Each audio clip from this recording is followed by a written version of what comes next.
और इस वक्त लखनऊ से बड़ी खबर, जहां विधायक इरफान सोलंकी के खिलाफ गैर जमानती वारंट जारी हुआ है और सीसामऊ सीट से समाजवादी पार्टी के विधायक है इरफान सोलंकी। इरफान के साथ उनके भाई के खिलाफ भी गैर जमानती वारंट जारी हुआ है। तो इरफान सोलंकी के खिलाफ दर्ज था आगजनी और हत्या का मामला, उन पे यह आरोप है और बयान ना दर्ज होने की हालत में पुलिस संपत्ति कुर्क की भी कार्रवाई कर सकती है। तो ये बड़ी खबर, जहां समाजवादी पार्टी के विधायक इरफान सोलंकी के खिलाफ गैर जमानती वारंट जारी हुआ है। और इस खबर पे ज्यादा जानकारी के साथ नीलेश चौहान हमारे संवाददाता लखनऊ से। नीलेश, जहां इरफान सोलंकी जो हैं उनके खिलाफ गैर जमानती वारंट जारी हुआ है। बिल्कुल, समाजवादी पार्टी से विधायक इरफान सोलंकी और उनके भाई रिजवान को लेकर कोर्ट से गैर जमानती वारंट जारी हुआ है। कानपुर की सीसामऊ विधानसभा से विधायक है इरफान सोलंकी, जिनके ऊपर हत्या और आगजनी के मामले को लेकर जो है मुकदमा दर्ज हुआ था, जिसके बाद लगातार जो है इनको पूछताछ और जो है तमाम बयान दर्ज कराने को लेकर तलब किया गया था, लेकिन ना ही इरफान सोलंकी पहुंचे ना ही उनका भाई रिजवान। ऐसी स्थिति में कानपुर की जो पुलिस है उसने कोर्ट से गैर जमानती वारंट लिया है। वारंट जारी होने के बावजूद अगर इरफान सोलंकी सरेंडर नहीं करते हैं या फिर उनको पुलिस गिरफ्तार नहीं कर पाएगी तो कहीं ना कहीं एक कोर्ट में और अर्जी डाली जाएगी, जिसमें इरफान सोलंकी और उनका जो भाई रिजवान है उसकी संपत्तियों को कुर्क करने के लिए जो है ये अर्जी डाली जाएगी। क्योंकि इससे पहले भी देखा गया कि तमाम विधायक थे जो लगातार जो है कोर्ट उनको तलब कर रहा था, लेकिन वो ना ही एमपी एमएलए कोर्ट में पेश हुए, ना स्थानीय जो कोर्ट होता है उसमें पेश हुए। उसके बाद उनकी संपत्तियों को कुर्क करने के आदेश कोर्ट की तरफ से हुए हैं। कहीं ना कहीं आने वाले दिनों में इरफान सोलंकी जो कि सपा से विधायक है, उनकी मुसीबतें बढ़ती हुई नजर आएंगी। ठीक है, आप बने रहिए मेरे साथ। रामजी शर्मा भी हमारे साथ जुड़ चुके हैं कानपुर से। रामजी, यहाँ पे इरफान और उनके भाई की मुश्किलें बढ़ती हुई दिखाई दे रही हैं, गैर जमानती वारंट जारी। जी बिल्कुल, मैं आपको बता दूं कि जिस तरह से इरफान सोलंकी जो समाजवादी पार्टी के विधायक सीसामऊ विधानसभा से, उनका भाई रिजवान सोलंकी, इन पर लगातार पिछले काफी समय से मुकदमे दर्ज हो रहे थे। और सपा सरकार के समय इन लोगों पर भी कई ऐसे मामले जो मकान कब्जे करने को लेकर, जमीन खाली कराने को लेकर तमाम मामले दर्ज हुए, लेकिन इन पर जो कानूनी शिकंजा कसा जाना था वो नहीं कस पा रहा था। लेकिन इस बार जब उन्होंने एक महिला के घर प्लाट पर कब्जा करने का प्रयास किया, उसके घर को आग लगा दिया, इस मामले को पर भी जो जाजमऊ थाना प्रभारी थे उन्होंने मामले को हल्के में लिया और उन्होंने कार्रवाई करने से बचते रहे। जिस पर मुख्यमंत्री पोर्टल पर जब शिकायत की गई उसके बाद पुलिस एक्शन पर आई और इन दोनों भाइयों पर मुकदमा दर्ज करने के बाद इनकी गिरफ्तारी का लगातार प्रयास किया जा रहा था। लेकिन जो समाजवादी पार्टी के जब राष्ट्रीय अध्यक्ष मामले में संज्ञान लें, उनकी 11 सदस्यीय टीम कानपुर आती है। कानपुर कमिश्नर से मुलाकात करने के बाद पूरे मामले की निष्पक्ष जांच करने की बात की जाती है, फॉरेंसिक जांच की बात करती है। तो फॉरेंसिक जांच के बाद यह स्पष्ट हो गया कि उस मकान प्लाट जलाया गया था, ना कि पटाखे की चिंगारी से आग लगी थी। इसके बाद से उनकी लगातार मुश्किलें बढ़ रही है। दोनों ही भाई, चाहे इरफान सोलंकी उनका भाई रिजवान सोलंकी, वो लगातार फरार है और इस वक्त उसकी लोकेशन जो राजस्थान के आसपास इनकी लोकेशन मिल रही है, लेकिन वो लगातार हाजिर ना होने को लेकर के जो कानपुर की पुलिस है उसने कोर्ट में एनबीडब्ल्यू ले लिया है। नॉन अवेलेबल वारंट जो है जो गैर जमानती वारंट उसके लेकर के कार्रवाई, लेकिन अभी भी वो हाजिर न होने पर जो 82 कार्रवाई थी कुर्क को लेकर, उसकी 82 कार्रवाई कानपुर पुलिस ने कर दी है और इरफान सोलंकी और रिजवान सोलंकी के मकान के बाहर उस नोटिस को चस्पा कर दी गई, जिससे कि आगे की कार्रवाई जो है वो की जा सके। चलिए, बहुत शुक्रिया राम जी, बहुत शुक्रिया इस तमाम जानकारी के लिए। और अब आपको सीधी तस्वीरें दिखाते हैं कैसे आसमान में भारत की जो उपलब्धियां हैं वो लगातार किस कदर हासिल हो रही हैं और स्पेस की दुनिया में भारत की एक और नई उड़ान जो है वो इस वक्त देखी जा रही है। तो प्रेसिडेंट से जो भारत चूंकि पहले भी कई कामयाबियां अंतरिक्ष की दुनिया में, आसमान में हासिल कर चुका है और एक बार फिर स्पेस की दुनिया में भारत की ये नई उड़ान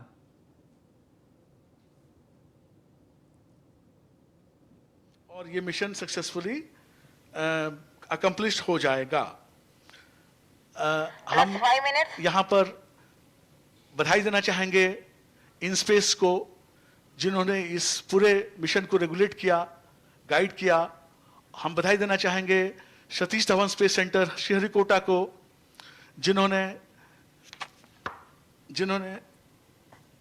ये हमें फैसिलिटेट किया। इसरो को, इसरो चेयरमैन को, we thank all these people. We are humbled by the support which we got. Happy views from the mission control. And yeah, and now we take leave from you. Goodbye from our side. Handing over to Shri Pawan Goenka, Chairman in Space, for his speech.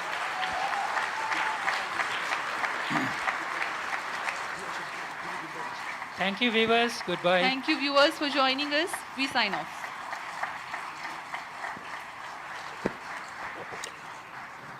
Safety up. और खबर लखनऊ से है, जहां धर्मांतरण को लेकर लगातार मुख्यमंत्री योगी आदित्यनाथ सख्त हैं और उत्तराखंड से पहले 2020 से यूपी में लागू है कानून।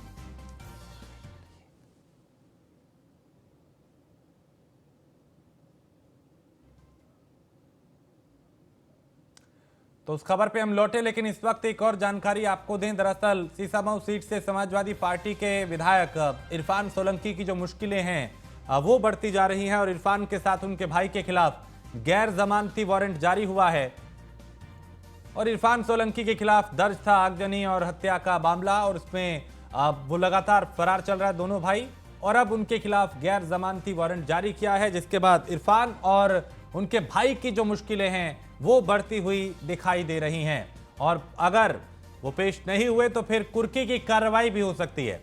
तो सीसामऊ सीट से समाजवादी पार्टी के विधायक है इरफान सोलंकी।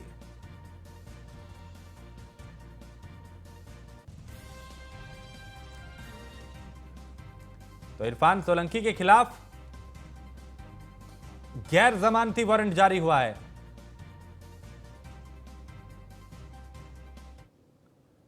और लखनऊ से खबर, जहां धर्मांतरण को लेकर लगातार मुख्यमंत्री योगी आदित्यनाथ पूरी तरह से सख्त हैं और उत्तराखंड से पहले 2020 से ही यूपी में लागू है ये कानून और उत्तर प्रदेश में अब तक दर्ज हुए 291 मामले। धर्मांतरण कानून को लेकर अब तक 507 गिरफ्तारियां हो चुकी हैं और 150 मामलों में पीड़ित ने कोर्ट के सामने बात कबूली है और कोर्ट के सामने जबरदस्ती धर्म बदलवाने की बात कबूली गई। नाबालिगों के धर्मांतरण के मामले में अब तक 59 मुकदमे दर्ज हो चुके हैं और बरेली जनपद में अब तक दर्ज हुए सबसे अधिक मामले। दिव्यांग बच्चों का धर्मांतरण कराने वाले रैकेट का खुलासा हो चुका है और धर्मांतरण को लेकर सख्ती के साथ पेश आ रही है योगी सरकार। प्रदेश में 27 नवंबर 2020 से धार्मिक रूपांतरण निषेध कानून लागू है और इस पर लगातार कदम उठाए जा रहे हैं।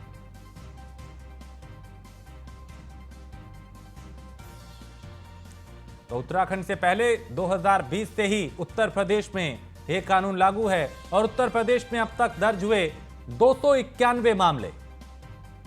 वहीं धर्मांतरण कानून को लेकर अब तक 507 गिरफ्तारियां हो चुकी हैं और 150 मामलों में पीड़ितों ने कोर्ट के सामने इस बात को कबूला और कोर्ट के सामने जबरदस्ती धर्म बदलवाने की बात भी कबूली गई। तो नाबालिगों के धर्मांतरण के मामले में अब तक 59 मामले दर्ज हो चुके हैं। बरेली जनपद में सबसे ज्यादा मामले सामने आए। दिव्यांग बच्चों का धर्मांतरण कराने वाले रैकेट का खुलासा हो चुका है और धर्मांतरण को लेकर सख्ती के साथ योगी सरकार पेश आ रही है इस तरह के मामलों को, ताकि रोका जा सके, ऐसी मानसिकता के लोगों में डर पैदा किया जा सके। इसको लेकर लगातार कार्रवाइयां भी की जा रही हैं, कदम भी उठाए जा रहे हैं और यह दिखाया भी जा रहा है कि उत्तर प्रदेश में यह बर्दाश्त नहीं किया जाएगा। तो धर्मांतरण कानून को लेकर अब तक करीब 507 गिरफ्तारियां हो चुकी हैं और 150 मामलों में पीड़ितों ने कोर्ट के सामने अपनी बात भी कबूली और कोर्ट के सामने जबरदस्ती धर्म बदलवाने की बात कबूली है। और नाबालिग के धर्मांतरण के मामलों में अब तक 59 मामले सामने आ चुके हैं। और लखनऊ से एसके वाजपेयी हमारे संवाददाता इस खबर पे ज्यादा जानकारी के साथ। एसके वाजपेयी, धर्मांतरण को लेकर योगी सरकार पूरी तरह से एक्टिव दिखाई दे रही है। बिल्कुल निश्चित तौर पर, क्योंकि अगर हम देखें तो मुख्यमंत्री योगी आदित्यनाथ ने आज से 2 साल पहले ही उत्तर प्रदेश के अधिकारियों को निर्देशित किया था कि जो नियम विरुद्ध धर्मांतरण है उसको लेकर सख्त कानून बनाया जाए। हालांकि पूरे मामले को लेकर उत्तर प्रदेश सरकार कैबिनेट में इस प्रस्ताव को लेकर आई, कैबिनेट से पास किया गया, उसके बाद सदन से भी इसको पास करा लिया। अब उत्तर प्रदेश में नियम विरुद्ध धर्म परिवर्तन एक अपराध है और उस अपराध की सजा भी लगातार ऐसे दोषियों को दी जा रही जो कहीं ना कहीं इस कानून के तहत आते हैं। अगर हम अब तक की बात करें तो करीब 150 से ज्यादा मामले दर्ज हो चुके हैं, 560 से ज्यादा लोगों की गिरफ्तारी हुई है, 59 ऐसे मामले हैं जो कि दिव्यांगों से जुड़े हुए हैं और सीधे तौर पर लगातार इन पर कार्रवाई चल रही है। अगर हम कार्रवाई की बात करें तो जो नियम विरुद्ध धर्मांतरण है, 10 साल तक की सजा है, 50,000 रुपए तक का जुर्माना है। अलग अलग स्तर पर सारी चीजें तय की गई हैं कि अगर कोई भी धर्म परिवर्तन करता है, धर्म परिवर्तन कई तरीके से हो सकता है, मतलब सीधे तौर पर अगर कोई विवाह सिर्फ इसलिए करता है कि ताकि धर्म परिवर्तन कराया जा सके तो ऐसे दोषियों को 10 साल तक की सजा और 50,000 रुपए तक का जुर्माना है। सीधे तौर पर अगर हम देखें तो उत्तर प्रदेश सरकार ने एक सख्त कानून बनाया है जिसमें जो लोग प्रलोभन देकर या किसी दबाव के जरिए धर्म परिवर्तन कराते हैं, ऐसे समूह के लोगों पर भी एफआईआर के साथ ही 10 साल तक की सजा का प्रावधान उत्तर प्रदेश सरकार ने धर्मांतरण कानून के तहत किया है। तो सीधे तौर पर उत्तर प्रदेश सरकार, जो उत्तराखंड सरकार अब विचार कर रही है ऐसा कानून लाने के लिए, उत्तर प्रदेश सरकार 2 साल पहले ही यह कानून लेकर आ चुकी है और उत्तर प्रदेश में लगातार फास्ट ट्रैक कोर्ट के जरिए ऐसे मामलों की सुनवाई हो रही है। जो दोषी हैं पूरे इन सब मामलों में, उनके खिलाफ लगातार एक्शन उत्तर प्रदेश सरकार की तरफ से जारी है। तो निश्चित तौर पर वजह बिल्कुल साफ है, क्योंकि मुख्यमंत्री योगी आदित्यनाथ ऐसे मामलों को सीधे तौर पर देखते हैं और लगातार ऐसे जो दोषी हैं उनके खिलाफ उत्तर प्रदेश की फास्ट ट्रैक कोर्ट लगातार सजा सुना रही हैं। और अगर हम देखें तो बड़े पैमाने पर ऐसे लोग हैं जो कोर्ट गए, 150 से ज्यादा लोगों ने कोर्ट में भी अपने बयान दर्ज कराए जिसमें बताया गया कि किस तरीके से उनका धर्म परिवर्तन कराया गया। बड़े पैमाने पर ऐसे भी केसेस निकलकर सामने आए जहां विवाह सिर्फ इसलिए किया गया कि धर्म परिवर्तन कराया जा सके। हालांकि इसको लेकर भी उत्तर प्रदेश के धर्मांतरण कानून में स्पष्ट प्रावधान है कि अगर कोई व्यक्ति किसी दूसरे धर्म की लड़की से विवाह करता है तो 2 महीना पहले मजिस्ट्रेट को इसकी जानकारी देनी होगी। मजिस्ट्रेट दोनों पक्षों को सुनने के बाद, सभी बिंदुओं पर विचार करने के बाद अगर इसकी अनुमति देता है तभी यह विवाह हो सकता है। अगर कोई विवाह जबरन कराया गया है या उसका बाद में धर्म परिवर्तन करा दिया गया है तो ऐसे विवाह को उत्तर प्रदेश सरकार इस धर्मांतरण कानून के तहत अवैध भी घोषित कर सकती है। तो ये बहुत सारे प्रावधान हैं जो उत्तर प्रदेश सरकार के इस नियम विरुद्ध धर्मांतरण कानून में लागू है और कहीं ना कहीं उत्तर प्रदेश सरकार उनका कठोरता से इंप्लीमेंटेशन भी पूरे उत्तर प्रदेश भर में करा रही है। जी, यानी एस.के. वाजपेयी उत्तर प्रदेश का जो काम करने का सरकार का तरीका है और जो रणनीति है वो दूसरे राज्यों के लिए कहीं ना कहीं एक उदाहरण के तौर पे देखा जा रहा है और यही वजह है कि दूसरे राज्य भी उसी रास्ते पे चलते हुए दिखाई दे रहे हैं। बिल्कुल निश्चित तौर पर उत्तर प्रदेश सरकार की तरफ से न केवल धर्मांतरण को लेकर बल्कि दूसरे मामलों को लेकर जो सार्वजनिक क्षति निवारण अधिनियम है उसको भी लेकर आई है। इस तरीके से बहुत कानून उत्तर प्रदेश सरकार लाए हैं, चाहे वो एंटी रोमियो स्क्वाड की बात हो या दूसरे जो बहुत सारे मॉडल उत्तर प्रदेश सरकार ने बनाए हैं, वो मॉडल न केवल उत्तर प्रदेश बल्कि देश के विभिन्न राज्यों में लगातार कहीं न कहीं लोकप्रिय होते जा रहे हैं। यही एक वजह है कि मुख्यमंत्री योगी आदित्यनाथ की लोकप्रियता भी लगातार देश भर के विभिन्न राज्यों में बढ़ रही है। उनकी फैन फॉलोइंग बढ़ने के पीछे स्पष्ट यही कारण है कि मुख्यमंत्री योगी आदित्यनाथ के जो दिशा निर्देश हैं, जो उनके प्रयास हैं, वो उत्तर प्रदेश को लगातार विकास के पथ पर आगे ले जा रहे हैं और इस तरीके के कानून बताते हैं कि नियम विरुद्ध कोई भी काम उत्तर प्रदेश में अगर आप करते हैं तो आपके खिलाफ कठोर एक्शन होगा, चाहे वो काम किसी भी स्तर पर किया जाए, चाहे वो धर्मांतरण को लेकर हो या दूसरे कानून के जो विभिन्न विषय हैं उनको अगर चुनौती देने से जुड़ा हुआ प्रस्ताव है तो उन पर भी उत्तर प्रदेश सरकार कठोरता के साथ एक्शन ले रही है। यही एक वजह है कि उत्तर प्रदेश सरकार जिस तरीके से एक्शन ले रही है तो न केवल उत्तर प्रदेश बल्कि उत्तराखंड सरकार भी इस तरीके के कानून लाने पर विचार कर रही है। अगर हम महाराष्ट्र की सरकार की बात करें तो वो भी जिस तरीके से उत्तर प्रदेश सरकार अपराधियों के खिलाफ एक्शन ले रही है उसको लेकर भी लगातार वहां पर भी एक्शन चल रहा है और दूसरे प्रदेश भी उत्तर प्रदेश सरकार के मॉडल को अपना रहे हैं। वजह साफ है कि लोगों का समर्थन मुख्यमंत्री योगी आदित्यनाथ के इन प्रयासों के साथ है और लोगों ने मुख्यमंत्री योगी आदित्यनाथ के इन प्रयासों को सराहा है और यही एक वजह है कि इस तरीके से कानून उत्तर प्रदेश में लागू करने के बाद कहीं ना कहीं कठोरता के साथ उनका इंप्लीमेंटेशन भी पूरे उत्तर प्रदेश में हो रहा है। फास्ट ट्रैक कोर्ट बनाए गए हैं जहां ऐसे मामलों की तेजी के साथ सुनवाई हो और उत्तर प्रदेश पुलिस को भी निर्देशित किया गया है कि पूरी पैरवी, पूरी तत्परता के साथ करें ताकि जो भी दोषी हैं, चाहे वो एक समूह दोषी हो या कोई व्यक्तिगत रूप से इस पूरे मामले को लेकर अगर दोष सिद्ध होता है उसके खिलाफ तो उसको कठोर सजा भी दी जाए, जिसको लेकर कहीं ना कहीं उत्तर प्रदेश पुलिस और न्याय व्यवस्था लगातार काम कर रही है। लेकिन एस.के. वाजपेयी, क्या पहले की और अब में अगर तुलना करें तो इस कानून के बाद मामलों में कमी आई है? क्या लोगों में डर है कि अब ऐसा किया तो फिर बख्शा नहीं जाएगा? बिल्कुल, अगर हम पहले और अब की बात करें तो बहुत बड़ा फर्क है। वजह साफ है, आपने उन स्थितियों को भी देखा है जब उत्तर प्रदेश सरकार ये कानून नहीं लाई थी। उस दौरान कानपुर हो, सहारनपुर हो, मुरादाबाद हो, लखनऊ हो या प्रदेश के दूसरे जिले हो, लगातार इस तरीके के मामले निकलकर सामने आते थे जहां पर पीड़ित परिजन लगातार थानों के चक्कर लगाते थे, क्योंकि इसके लिए कोई प्रॉपर कानून नहीं था कि जब दूसरे धर्म की लड़कियों को बरगलाकर या उनको झूठी जानकारी देकर उनसे विवाह कर लिया जाता था, बाद में उनके ऊपर धर्म परिवर्तन का दबाव बनाया जाता था और परिजन लगातार थानों के चक्कर लगाते थे। लेकिन उत्तर प्रदेश सरकार ने इस तरीके के मामलों को बहुत ही गंभीरता से लिया। मुख्यमंत्री योगी आदित्यनाथ ने ऐसे मामलों का संज्ञान लिया, स्तरों को निर्देश दिया। अब चूंकि उत्तर प्रदेश में इसको लेकर कानून है, यही एक वजह है कि उत्तर प्रदेश में इन मामलों में तेजी के साथ कमी आई है। जो मामले चल रहे हैं वो पुराने हैं और नए मामले निकलकर बहुत कम संख्या में बाहर आ रहे हैं। क्योंकि उत्तर प्रदेश की अगर हम आबादी की बात करें तो 24 करोड़ से ज्यादा आबादी उत्तर प्रदेश में 2011 की जनगणना के अनुसार है, जबकि अगर हम ओरिजिनल देखेंगे तो करीब 30 करोड़ की आबादी है। तो सीधे तौर पर 30 करोड़ की आबादी के अंदर अगर उत्तर प्रदेश में मामले नए नहीं आ रहे हैं, पुराने मामलों पर सुनवाई चल रही है, तो सीधे तौर पर यह कहा जा सकता है कि इस कानून का फायदा उत्तर प्रदेश को मिलता हुआ दिखाई दे रहा है। अगर हम पहले की बात करें तो उत्तर प्रदेश में लगातार दंगे होते थे, दंगों का प्रदेश कहा जाता था, अराजकता की स्थिति रहती थी। लेकिन जब से उत्तर प्रदेश सरकार की तरफ से जो क्षति निवारण अधिनियम 2020 है उत्तर प्रदेश सरकार ने लागू किया है, उसके बाद आपने देखा है कि 2020-21 का ऐसा साल रहा है कि सिर्फ 2 सालों में केवल एक दंगा हुआ। तो यही एक वजह है कि उत्तर प्रदेश सरकार जो कठोरता से इन नियमों को लागू कर रही है कि अगर आप कोई भी दंगा करते हो, सार्वजनिक संपत्ति को या निजी संपत्ति को क्षति पहुंचाते हैं, तो उसकी वसूली भी आपसे की जाएगी। तो इस तरीके के जो नियम लागू हुए उत्तर प्रदेश में, चाहे वो धर्मांतरण को लेकर हो या दूसरे मामलों को लेकर हो, तो कहीं ना कहीं लोगों को पता है कि अगर आप नियम तोड़ते हैं उसके लिए प्रॉपर कानून है और उस कानून के तहत कठोर सजा दी जा सकती है। 10 साल की सजा है, 50,000 तक का जुर्माना है। अगर समूह में कोई करता है तो पूरे सामूहिक रूप से उसको सजा दी जाएगी। तो ये प्रयास है उत्तर प्रदेश सरकार के, जिस वजह से कहीं ना कहीं चीजें बेहतर ढंग से होती हुई दिखाई दे रही हैं। सीधे तौर पर उसका अगर हम इंपैक्ट देखें तो वो भी अब होता हुआ दिखाई दे रहा है कि मामलों में लगातार कमी आती हुई दिखाई जा रही है। जी, इसके बाद पे चूंकि कुछ विधायक हैं वो भी अभी आवाज उठा रहे हैं कि इसको और सख्त करने की जरूरत है। अभी विधायक है राजेश्वर सिंह, उन्होंने भी मुख्यमंत्री को पत्र लिखा और कहा कि इसमें संशोधन किया जाना चाहिए। बिल्कुल निश्चित तौर पर, क्योंकि अगर हम देखें तो जिस तरीके से एक दिल्ली का मामला निकलकर सामने आया, राजधानी लखनऊ में इस तरीके का मामला निकलकर सामने आया, हालांकि उत्तर प्रदेश में इस पूरे मामले को लेकर पहले से कानून बना हुआ है। तो राजेश्वर सिंह जो कि सरोजिनी नगर से विधायक हैं, उन्होंने एक पत्र लिखा है मुख्यमंत्री योगी आदित्यनाथ को, जिसमें यह कहा गया है कि ऐसे कानून में और सख्त प्रावधान करने की जरूरत है और ताकि जो भी ऐसे दोषी हैं उनके खिलाफ कठोर एक्शन लिया जा सके और कोई भी इस तरीके से कानून को तोड़ने की हिम्मत ना कर सके।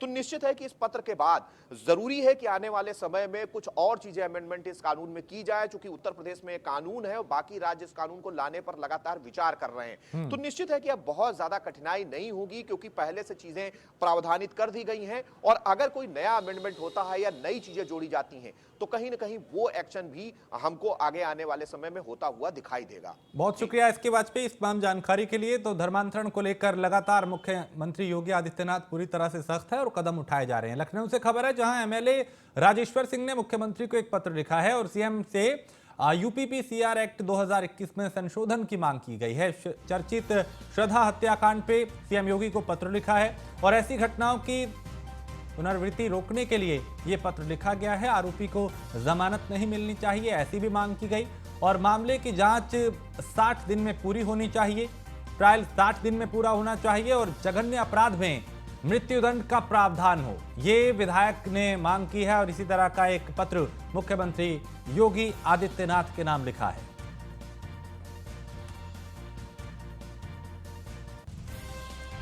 तो ट्रायल 60 दिन में पूरा होना चाहिए और जघन्य अपराध में मृत्युदंड का प्रावधान हो, राजेश्वर सिंह की मांग। खबर प्रयागराज से है जहां मुख्तार के विधायक बेटे अब्बास अंसारी से जुड़ी बड़ी अपडेट, जिसमें ईडी की टीम आज दोपहर में अब्बास को कोर्ट में पेश करेगी और मनी लॉन्ड्रिंग मामले में अब्बास को गिरफ्तार किया गया था। जिला कोर्ट में ईडी अब्बास अंसारी को आज पेश करेगी।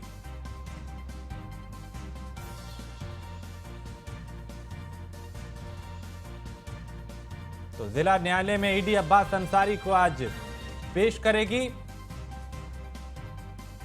तो मुख्तार के विधायक बेटे अब्बास अंसारी से जुड़ी इस वक्त ये बड़ी जानकारी, बड़ी अपडेट। ईडी की टीम आज दोपहर में अब्बास अंसारी को कोर्ट में पेश करेगी और मनी लॉन्ड्रिंग मामले में अब्बास को गिरफ्तार किया गया था। जिला कोर्ट में ईडी आज अब्बास को पेश करेगी और कोर्ट का रुख क्या रहेगा, इस पर सबकी निगाहें हैं। विवेक पांडे हमारे संवाददाता प्रयागराज से। विवेक, आज अब्बास की पेशी, क्या कुछ जानकारी?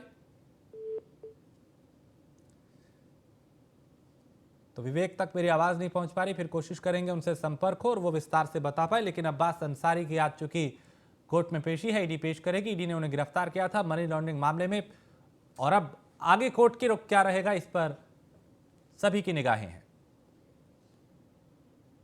और वाराणसी में काशी तमिल संगम कार्यक्रम का आयोजन, जिसमें 19 नवंबर को प्रधानमंत्री नरेंद्र मोदी कार्यक्रम का शुभारंभ करेंगे और कार्यक्रम को लेकर अंतिम चरण में तैयारियां चल रही हैं। कार्यक्रम में सांस्कृतिक आदान प्रदान की प्रक्रिया होगी। इसके अलावा बीएचयू में 1 महीने तमिल काशी की संस्कृति की झलक दिखाई देगी और तमिल व्यंजनों का लुत्फ उठाएंगे काशीवासी। 1 महीने तक तमिल खानपान और संस्कृति से रूबरू होंगे लोग। तो बीएचयू में 1 महीने तक यह कार्यक्रम चलने वाला है और इस दौरान तमिल व्यंजन का लुत्फ उठाएंगे काशीवासी और 1 महीने तक जो तमिल खानपान और संस्कृति है उससे लोग रूबरू होंगे। वाराणसी में काशी तमिल संगम कार्यक्रम का आयोजन हो रहा है और 19 नवंबर को प्रधानमंत्री मोदी कार्यक्रम का शुभारंभ करेंगे। ज्यादा जानकारी संतोष देंगे वाराणसी से। संतोष, प्रधानमंत्री इस कार्यक्रम का शुभारंभ करेंगे, क्या कुछ खास इसमें रहने वाला है?